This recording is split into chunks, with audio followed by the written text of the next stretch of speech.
You are listening to The Vocal Technologist. Spoken tech for your ears.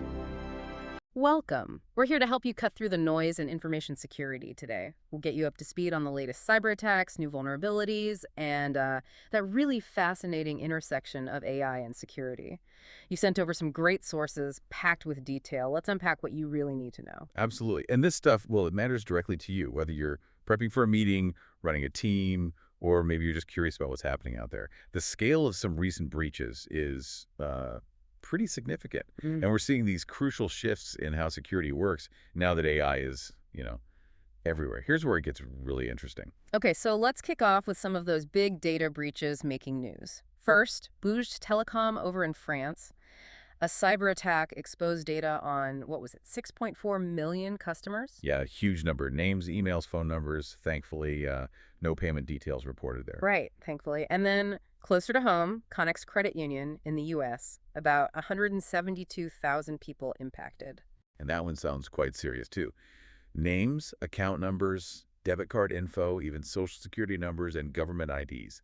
Though interestingly, they say no evidence funds were actually touched. Still, that's sensitive data out there. It is. And, while those big numbers grab headlines, they don't always show the full picture of how sophisticated attacks are getting. Take this Windows EPM exploit chain researchers detailed. EPM is endpoint privilege management. Right, the rules for what users can do. Exactly. They figured out how to poison those policies, basically tricking the system to grant attackers higher privileges, not just on one machine, but potentially across the whole domain. Ah, so escalating privileges. That's bad. Full control, kind of bad. Potentially, yes. What? Gaining control over core corporate systems. It's a major concern for anyone managing Windows environments. Okay, that's chilling on the system side, but you mentioned impacts aren't just digital. Right, they can become very physical, very real world. There was this researcher who found a flaw in a car maker's web portal.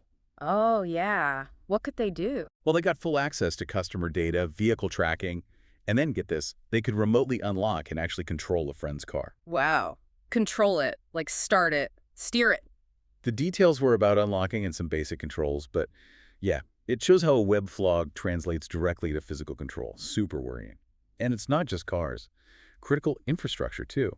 Flaws found in OPC UA, that's a protocol used in utilities, factories. So power grids, manufacturing. Exactly. Cryptographic design flaws, meaning attackers could potentially bypass authentication, mess with messages. Think about the disruption that could cause.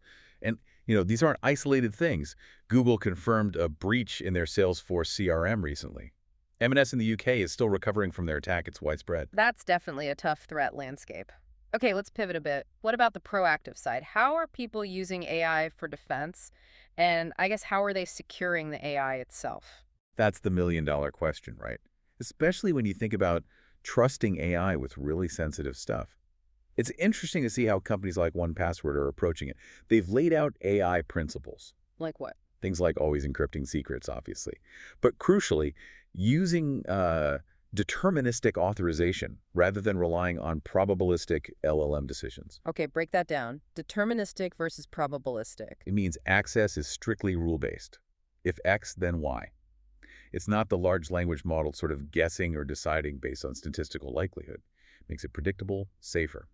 They also focus on preventing raw credentials ending up in AI contexts and making sure AI agents have the same strict access controls as human users. So treat the AI like a very specific tool, not just a free-thinking agent. Makes sense. But even the best AI tools aren't foolproof, I imagine. No, definitely not. Even cutting-edge stuff has bugs. Microsoft's NLWeb, for example. That's that. It lets AI agents interact with websites using natural language. Huh. Researchers found a path traversal vulnerability in it. Basically, because of how a specific function handled file paths, an attacker could potentially climb directories and access files they shouldn't, like system files, etc. Passwd was the example given. Yikes. Okay, so AI itself can introduce vulnerabilities, but it's also being used for defense. Oh, absolutely. Yeah. That's the other side of the coin. Tools like DryRun Security's CSA, Contextual Security Analysis. It uses an AI engine to look at code changes, figures out potential security issues probabilistically. It has this neat three-step process and even a second AI model to double-check the first one, catch errors or, AI hallucinations. An AI to check the AI, that's meta.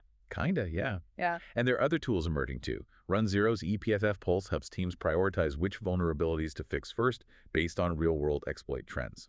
Tonic Security has an AI agent helping manage security exposure. AI is definitely helping defenders get smarter and faster. What a fascinating picture.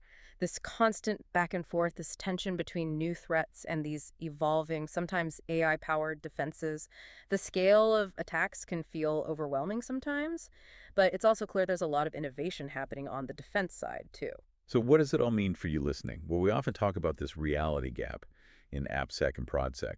It's this challenge of connecting the security theories and best practices to what's actually happening on the ground in real environments. Yeah. Often comes down to lack of context, lack of resources. Right. Knowing the theory is one thing, applying it everywhere is another. Exactly. And while these new AI tools look promising for providing better context, maybe tailoring defenses, they probably won't solve the fundamental resource problem on their own. Not yet, anyway. And maybe this leaves us with a final thought to chew on. We now have AI agents that can interact directly with systems, make decisions, maybe even accidentally create new vulnerabilities. What kind of new rules, new ethical guidelines, new security frameworks do we need to develop, and pretty quickly to keep control and actually trust this increasingly automated world we're building? Spoken Tech for your ears.